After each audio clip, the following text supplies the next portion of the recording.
You might not want to learn about the Swedish Drink. In the 1600s, the 30 Years' War brought about the unthinkable torture, the country of Sweden being one of the major players in it. It amassed an army, but it also hired regular citizens as mercenaries. They weren't exactly paid a lot, so part of the deal was they got to raid villages and keep the spoils.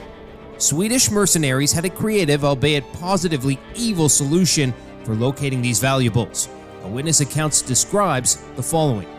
They laid the servant tied on the ground, stuck a plywood in his mouth, and poured a milk bucket full of nasty dung pool water into his body, which they called a Swedish trunk. This torture was apparently more persuasive at extracting confessions via more predictable methods. This concoction could include several components. That was human excrement, animal feces, sludge, urine, and generally anything else you wouldn't want in your stomach. Following the ordeal, the targeted citizens would be significantly bloated. The mercenaries would then start doing things like walking over the victims' distended bellies. They'd be prodded with sticks, punched, and according to some sources, have their stomach pressed at each side with wooden boards. Under this torture, the walls of stomach would weaken until it tore from the pressure. Filth would enter parts of the body, leading to a swift death. Should a person miraculously survive, a bacterial infection would overtake them, causing serious vomiting and diarrhea. This loss of fluid literally makes the blood thicken, which causes problems with circulation and keeps it from reaching organs. Many armies are guilty of a similar torture method, one called the water cure. The drink in some cases might have just been water, not the worst thing someone could drink, although the punishment would consist of forcing a person's mouth open and via a funnel, pouring in large amounts of water. Chances of death were high. If a person vomited, the torture would simply carry on. But how much water can a person's stomach actually handle?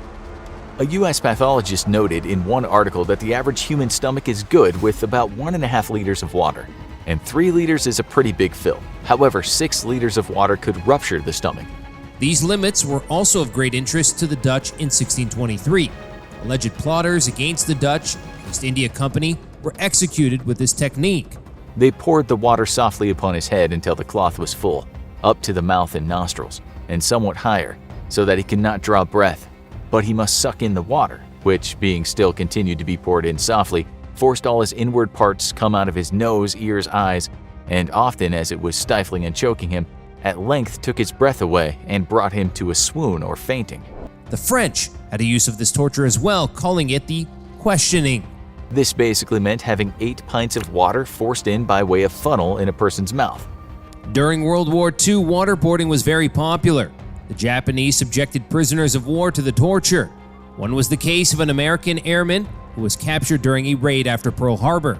After the war, he testified during a war crimes trial concerning his former captors, stating that they would submit him to waterboarding torture and beat him if he didn't answer their questions, despite the fact that he physically couldn't answer with water being poured over his nose and mouth.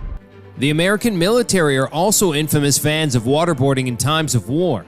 In a book written by the U.S. author and activist Sidney Lenz, he said that a reporter from the New York Evening Post saw such torture. He said that water just kept being poured until the man's body was an object frightful to contemplate.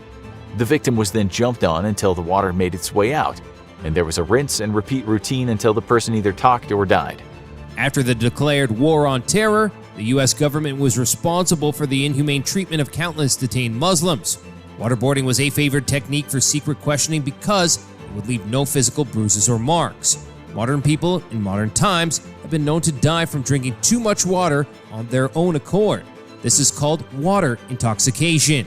It happened to a 28-year-old California woman in 2007 after she drank 6 liters of water in a competition to win a Nintendo game console.